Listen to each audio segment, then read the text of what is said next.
causes a bubble normally. So, it's like really high. Ugh, it's just balls are dropping, no big deal.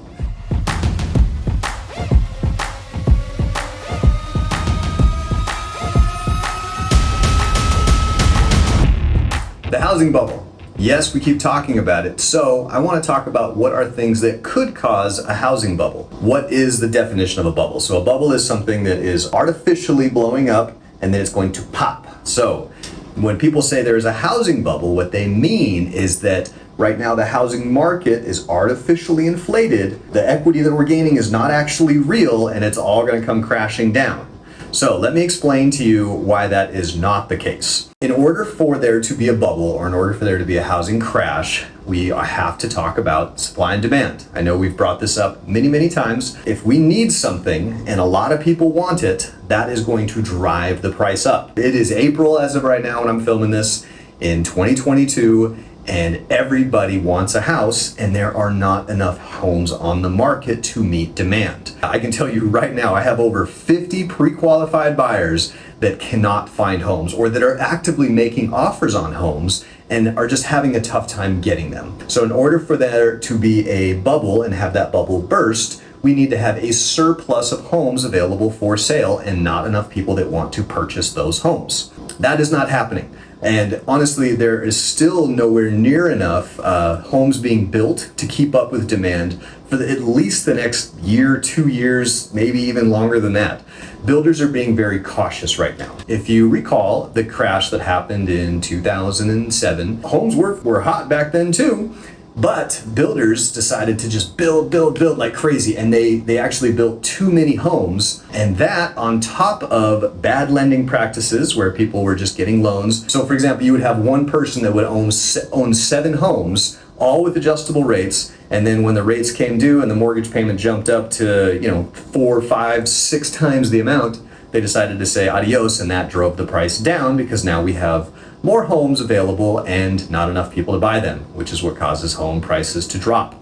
That's not our situation right now. I can tell you up front, as a lender, I'm declining loans left and right, unfortunately. It can be difficult to purchase a home with a mortgage. Now, don't let that discourage you, but I'm just saying the amount of people that come to me compared to the amount of people I'm actually able to get approved for something that they can purchase in their price range is not ideally where it needs to be. So what that means is we still have a ton of demand. People want to buy houses, and there's just not enough homes. There's a few contributing factors to that. Lending guidelines. Lending guidelines are a lot stricter now than they were back in the day. It is more difficult to get a loan.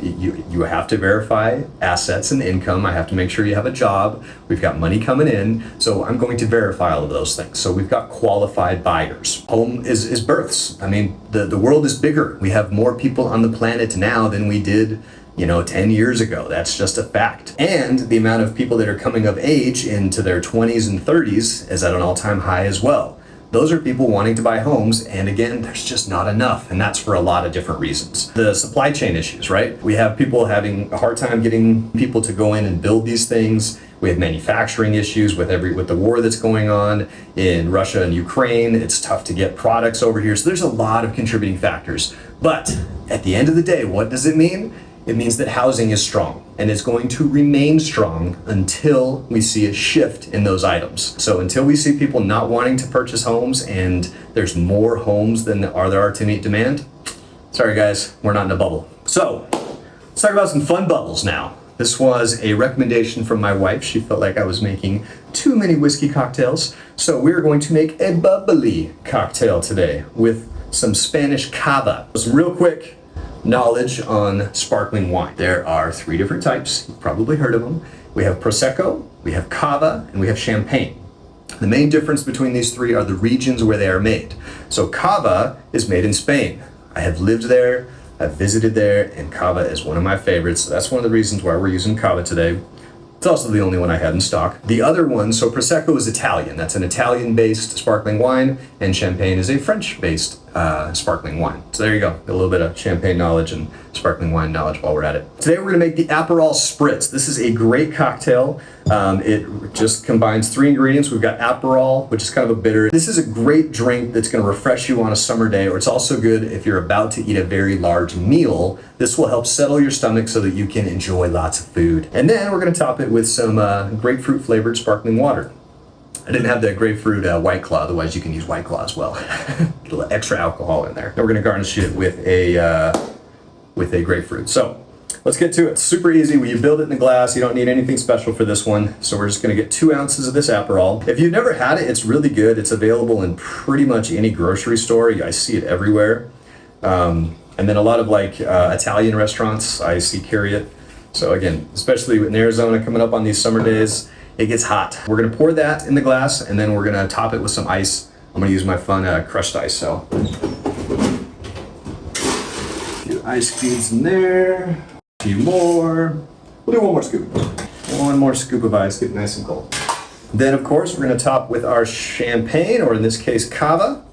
You can also use Prosecco, any sort of bubbly, as long as it's got some good alcohol in it. Or, well, I guess you can't really make a non-alcoholic version with the Aperol because that's got alcohol in it, so never mind. I don't shoot myself in the eye, although that would be hilarious. Popping bottles. You're gonna top this with 3 ounces of your sparkling wine, or enough to get the glass just about full. There's those bubbles. This is the good kind of bubbles. We want these to go. Just get a little bar spoon in there and kind of mix it around a little bit.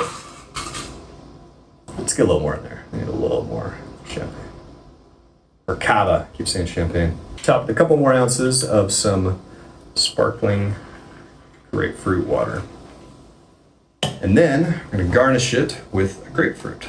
Put a little extra citrus in there. Man, these things are monsters. It's a really big wedge. I'm gonna slice that 1 more time.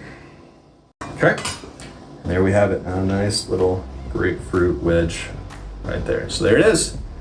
The Aperol Spritz, the best kind of bubbles, because there's not a housing bubble as of right now or the foreseeable future. Enjoy, guys.